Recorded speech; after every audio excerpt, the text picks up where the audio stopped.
Irmãos queridos, nós vamos abrir a palavra de Deus no livro de Atos dos Apóstolos, no capítulo 16, Atos dos Apóstolos, capítulo 16, e faremos a leitura a partir do verso 19 até o verso 34. Atos 16, 19 a 34. Está escrito: vendo seus senhores que se lhes desfizera a esperança do lucro, agarrando em Paulo e Silas, os arrastaram para a praça, à presença das autoridades. E levando-os aos pretores, disseram: estes homens, sendo judeus, perturbam a nossa cidade, propagando costumes que não podemos receber nem praticar, porque somos romanos. Levantou-se a multidão, unida contra eles, e os pretores, rasgando-lhes as vestes, mandaram açoitá-los com varas. E depois de lhes darem muitos açoites, os lançaram no cárcere, ordenando ao carcereiro que os guardasse com toda a segurança. Este, recebendo tal ordem, levou-os para o cárcere interior e lhes prendeu os pés no tronco. Por volta da meia-noite, Paulo e Silas oravam e cantavam louvores a Deus. E os demais companheiros de prisão escutavam. De repente sobreveio tamanho terremoto que sacudiu os alicerces da prisão. Abriram-se todas as portas e soltaram-se as cadeias de todos. O carcereiro despertou do sono e, vendo abertas as portas do cárcere, puxando da espada, ia suicidar-se, supondo que os presos tivessem fugido. Mas Paulo bradou em alta voz: não te faças nenhum mal, que todos aqui estamos. Então o carcereiro, tendo pedido uma luz, entrou precipitadamente, trêmulo, prostrou-se diante de Paulo e Silas. Depois, trazendo-os para fora, disse: senhores, que devo fazer para que seja salvo? Responderam-lhe: crê no Senhor Jesus e serás salvo, tu e tua casa. E lhe pregaram a palavra de Deus e a todos os de sua casa. Naquela mesma hora da noite, cuidando deles, lavou-lhes os vergões dos açoites. A seguir foi ele batizado, e todos os seus. Então, levando-os para sua própria casa, lhes pôs a mesa. E com todos os seus manifestava grande alegria por terem crido em Deus. Amém. Hoje eu não vou pregar um sermão expositivo. Hoje eu vou tratar de um assunto, de um tema. Minha mensagem, portanto, será temática. E eu quero pensar com vocês sobre o seguinte tema: não te faças nenhum mal. Não te faças nenhum mal. Você pode olhar de novo o verso 28 comigo? Com a Bíblia aberta, peço que você repita em voz alta comigo esse versículo. Vamos juntos? Mas Paulo bradou em alta voz: não te faças nenhum mal. Até aqui. Bom, todos vocês sabem que o dia 10 de setembro é o Dia Mundial de Prevenção contra o Suicídio, que é uma das maiores tragédias sociais do mundo. Vocês bem sabem também que há mais suicídios no mundo do que assassinatos. Mais pessoas se matam do que são mortas. Talvez vocês saibam que de cada 10 suicídios, apenas um é mencionado como tal no atestado de óbito, escondendo, de certa forma, esta crua e dolorosa realidade da sociedade.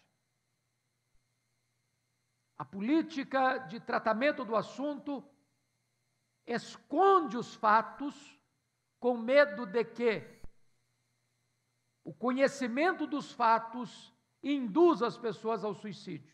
Mas esta é uma postura avestruvesca. Isto é colocar a cabeça debaixo da areia, ignorando o problema, imaginando que o problema não é real. Suicídio hoje alcança todas as faixas etárias, todos os estratos sociais, todos os credos religiosos. Há alguns anos, quando se falava em suicídio, pensava-se na terceira idade, pois hoje, entre adolescentes e jovens, o suicídio é a segunda maior causa de morte, só perdendo para os acidentes. É claro que tem muitas causas, suicídio é multicausal, é complexo, é sensível. Talvez, e com certeza, não é talvez, é com certeza, a depressão é a principal causa. Mas tem outras causas.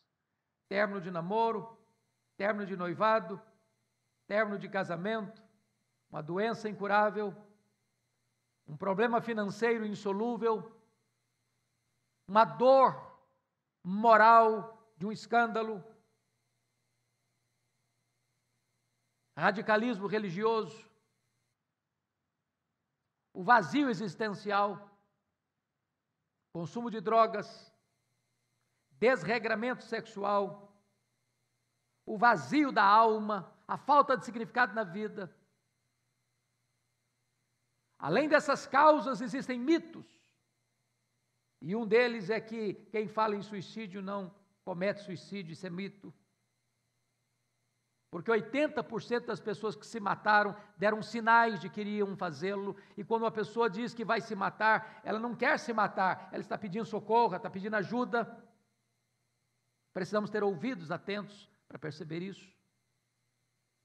Outro mito é que uma pessoa que intenta tirar a sua vida, não adianta ajudá-la porque ela vai acabar consumando isso. Isso é mito também. Porque muitas pessoas que até tentaram tirar sua vida, receberam ajuda e ajuda eficaz e foram recuperadas e restauradas. Portanto, hoje, eu gostaria de pensar com vocês, tem uma saída? Tem uma luz no fim do túnel? Tem um escape? E eu penso que esta palavra de Paulo ao carcereiro de Filipos traz para nós um tema oportuno nesta ocasião. Não te faças nenhum mal. Então, eu quero pensar com vocês hoje sobre 10 razões ou 10 coisas que você precisa fazer para você não fazer mal a você mesmo. Não te faças nenhum mal. Primeiro, você não pode e não deve fazer nenhum mal a você porque você foi criado por Deus à imagem e semelhança de Deus. Sua origem emana das mãos do Criador. Você é a obra-prima de Deus. Você tem na sua vida as digitais do Criador. De todas as criaturas divinas, você é a última delas, a mais excelente delas. Porque Deus deu a você a capacidade de relacionar-se com Ele, de amá-lo, de fruir a comunhão com Ele, de viver para a glória dEle, de amá-lo e servi-lo. Na verdade, Deus formou você de uma maneira assombrosamente maravilhosa. Você é um espetáculo do poder de Deus. Você é um troféu da graça de Deus. Porque Deus pôs o seu coração em você e amou você mesmo antes que o mundo fosse criado. Então você não pode fazer mal a você por essa razão. Segundo lugar, não te faças nenhum mal, porque você pertence a Deus e não a você mesmo. É um terrível engano a gente pensar que nós pertencemos a nós mesmos. Que nós podemos dar cabo da nossa vida a hora que quisermos, porque ninguém manda em nós a não ser a nós mesmos, porque nós somos propriedade de nós mesmos. Equívoco. Você não é de você mesmo. Você é de Deus. Por 2 razões. Primeiro, porque Deus criou você. Segundo, e eu estou falando para um povo remido pelo sangue do Cordeiro, você é de Deus também porque você foi comprado por Deus por alto preço, o preço do sangue do seu Filho.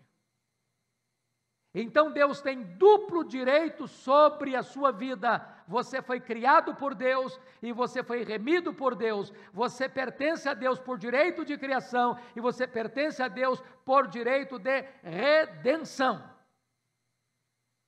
Não te faças nenhum mal. Em terceiro lugar, porque você não é uma ilha, você é um ser social. Ô, irmãos, via de regra, quando você escuta os relatos, os testemunhos, eu não sei quantos aqui acompanharam pessoas que flertaram com suicídio e acabaram consumando o suicídio. Naquele momento, daquela angústia, daquela dor, daquele tormento, via de regra a pessoa pensa assim: se eu sair de cena, vai ser um alívio. Ninguém se importa, ninguém vai perceber. A minha vida não tem sentido mesmo. E eu quero dizer, não só as que estão aqui hoje, mas aqueles que estão nos assistindo e que vão nos assistir daqui a um tempo, que nenhum de nós é uma ilha.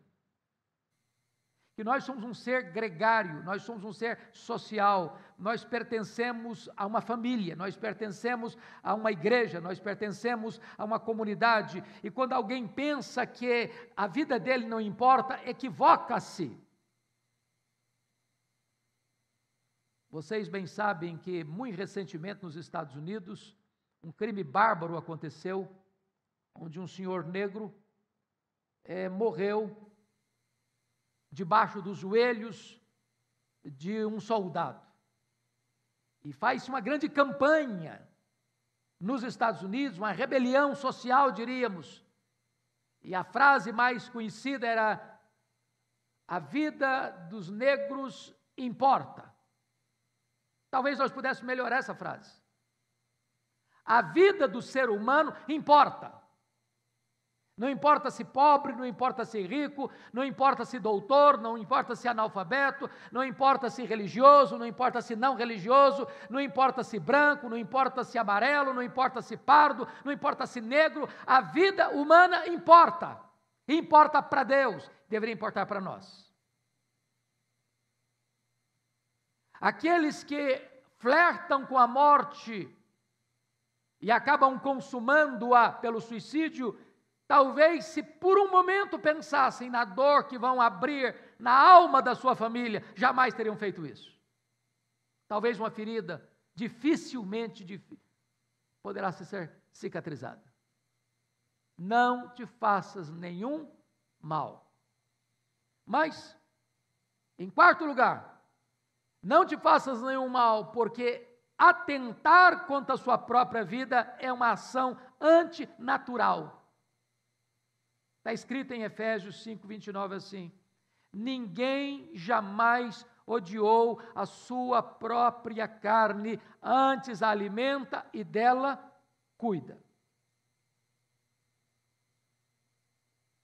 Você todo dia se levanta, toma um banho, veste uma roupa limpa, toma uma refeição, vai para o seu trabalho e toma as medidas preventivas de cuidado, volta para sua casa, toma um banho, se alimenta e dorme. Com toda esta ação você está dizendo: eu estou cuidando do meu corpo, eu estou cuidando da minha vida. Isso é natural. Não estou dizendo que o crente tenha medo de morrer, não se trata disso. Se trata de que o crente e todo o ser humano precisa amar a vida, porque a vida é uma dádiva de Deus, é um dom de Deus. Enquanto tivermos fôlego nos nossos pulmões, enquanto o nosso cérebro estiver com as suas ondas funcionando, enquanto o nosso coração estiver batendo, nós temos que ter apego à vida, porque a vida é uma dádiva de Deus. Cuidar da vida é o natural. Descuidar da vida não é normal. Portanto, a ação que leva uma pessoa a tirar a sua própria vida é absolutamente antinatural, porque ninguém jamais odiou a sua própria carne, antes a alimenta e dela cuida. Não te faças nenhum mal. Quinto lugar, porque atentar contra si mesmo, fazer mal a si mesmo, E o mal mais radical, que é tirar a vida, é a quebra expressa do 6º mandamento da lei de Deus: não matarás. Suicídio é assassinato. É assassinato de si mesmo. É uma desobediência flagrante. Há uma ordem expressa da lei de Deus. Se eu não tenho o direito de tirar a vida do próximo, muito menos eu tenho o direito de tirar a minha própria vida.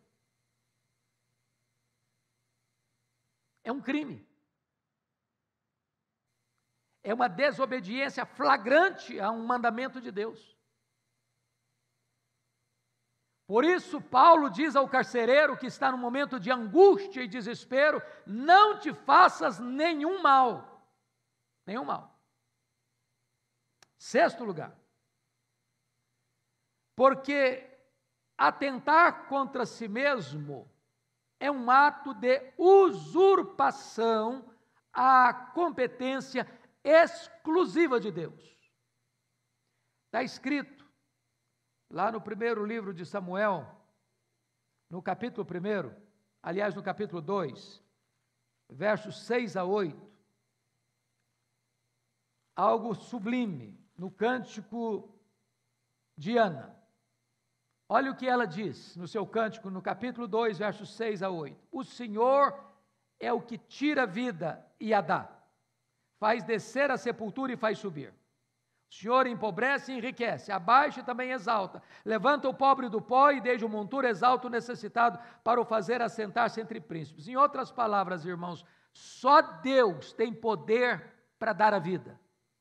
Só Deus tem autoridade de tirar a vida. Isso é competência exclusiva de Deus. Quando eu atento contra a vida do meu próximo, quando eu atento contra a minha própria vida, eu estou usurpando um direito exclusivo de Deus. Eu estou me assentando no trono de Deus e assumindo a postura de Deus, porque esta é uma competência exclusiva de Deus. É uma usurpação de autoridade. É uma arrogância. É uma petulância. É naquele momento eu entender que Deus perdeu o seu poder e eu assumo o poder que só pertence a Ele, ao ceifar minha própria vida. Por isso é pertinente a ordem: não te faças nenhum mal. Mas em 7º lugar, porque a morte, prestem bem atenção nisso, a morte não põe fim à dor que induz ao suicídio. Isso é um engano. Por que uma pessoa ceifa a sua vida? Naquele momento, naquela situação, essa pessoa é levada a pensar o seguinte: não tem saída para mim. A dor é tão grande, o sofrimento é tão intenso, a crise é tão avassaladora, que eu não suporto mais essa dor. Então, quando ela ceifa a sua vida, passa pela mente dela, naquele momento, que ao tirar a vida, ela está acabando com aquela dor que a atormenta. Mas isso é um engano, porque a morte não põe fim à existência humana. A vida humana prossegue além do túmulo. Nós não cremos que a morte é o fim. Nós não cremos que a sepultura é o nosso último endereço. Nós não cremos que o sofrimento acaba no momento em que o homem fecha os olhos para esta vida, porque se ele está sem Cristo, ali começa o seu tormento eterno.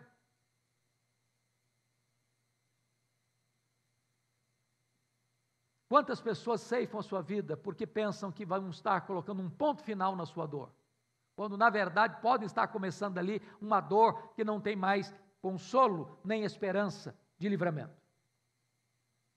Não te faças nenhum mal. Em 8º lugar, Porque fazer mal a si mesmo, via de regra, é baseado em falsas suposições. Agora eu peço que você olhe o texto que nós lemos, porque agora, nesses 3 últimos pontos que eu quero tratar, tem a ver com a história desse carcereiro. Confira comigo lá em Atos 16.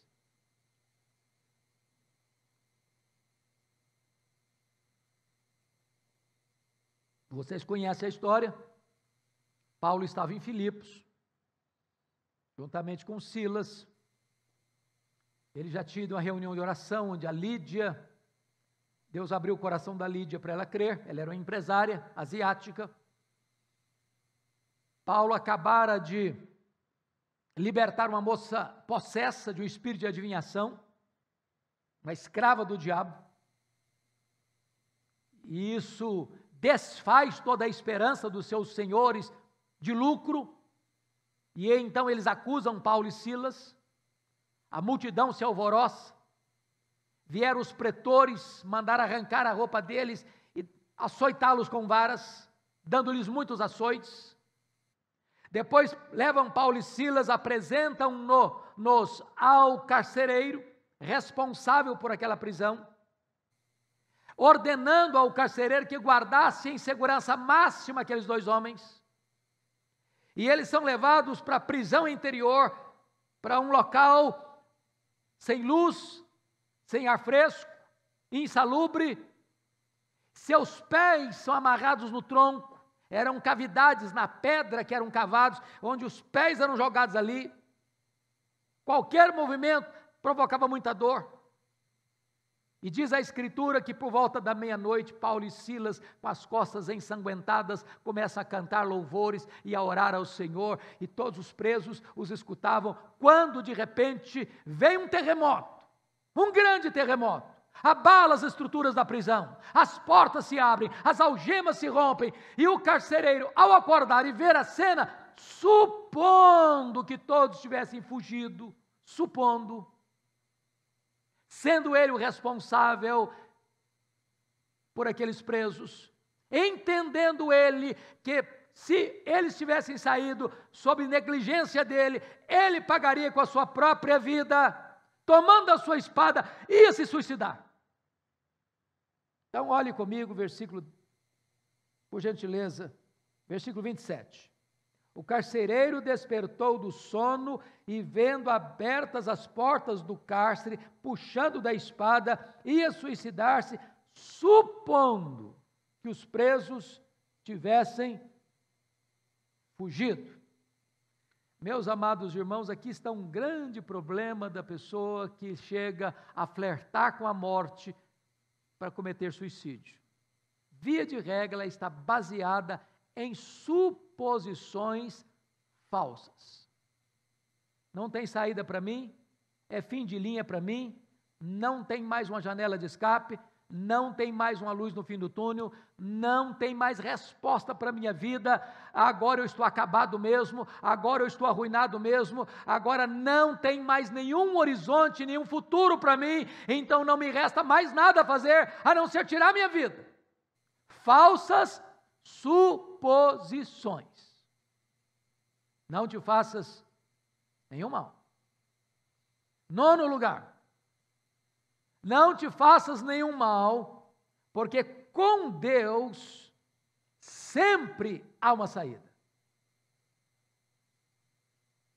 Se a pessoa está depressiva, ela pode ser tratada, ela pode ser curada.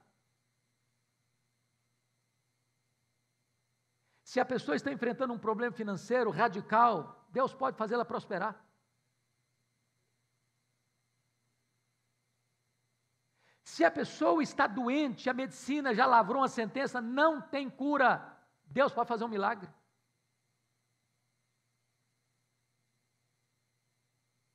Se a pessoa cometeu um pecado grave, gravíssimo, um escândalo, Deus pode perdoá-la. Deus pode restaurá-la, Deus pode soerguê-la. A Bíblia diz que o choro pode durar uma noite inteira, mas a alegria vem pela manhã. O sol vai voltar a brilhar. Com o dia vem uma solução, vem uma resposta, vem uma saída. Então, a nossa causa pode estar perdida, literalmente perdida, mas se Deus entrar com a sua providência, um cenário novo começa a surgir. Há esperança. Com Deus sempre tem esperança. Mas, finalmente, em 10º lugar, porque Deus é poderoso para transformar o maior mal no maior bem. Pensa comigo na história do carcereiro agora. Como é que ele estava antes? Quem era ele antes? Primeiro, tratando os prisioneiros, Paulo e Silas, com crueldade. Segundo, nenhuma esperança. Estava para cometer suicídio, enfiando a sua própria espada no seu ventre. Terceiro, ele estava em trevas. Quarto, ele está tremendo, abalado pela situação. É um homem emocionalmente abalado, descompensado, completamente arruinado psicologicamente. É uma cena que precede a morte mesmo. Mas o que aconteceu depois? Primeiro, cheio de compaixão, ele lava os vergões daqueles que talvez ele contribuiu para que fossem açoitados. Segundo, ele tem comunhão, pondo a mesa para aqueles que saíram da prisão. Terceiro, demonstrar grande alegria com toda a família, porque perguntou: senhores, o que eu devo fazer para que seja salvo? E Paulo e Silas responderam: creia no Senhor Jesus, e será salvo, tu e a tua casa. E agora a casa dele está reunida, e Paulo e Silas pregam o evangelho para a casa dele, para a família dele, para ele, para sua mulher, para os seus filhos, e todos eles creram, e todos eles foram batizados, e diz a Bíblia que houve grande alegria naquela casa. De repente a cena muda. Não tem mais desejo de morrer, não tem mais véspera de suicídio, não tem mais ruína total. Agora é o cenário da vida, é o cenário da comunhão, é o cenário da alegria, é o cenário da salvação, é o cenário da celebração. Então, eu quero dizer a você que hoje está aí nos assistindo, eu não sei como é que você está, onde você está, como você está, mas hoje, talvez você que achou que não tem mais saída, que não tem mais jeito, que você está num beco sem saída, num quarto escuro sem janela, no fim do túnel, no fundo do poço, com Deus tem esperança. Se hoje você está vivendo a noite mais escura da sua alma, amanhã pode chegar o dia mais radiante da sua história. Com Jesus tem esperança, tem esperança. Então a ordem é: não te faças nenhum mal. Que Deus nos ajude.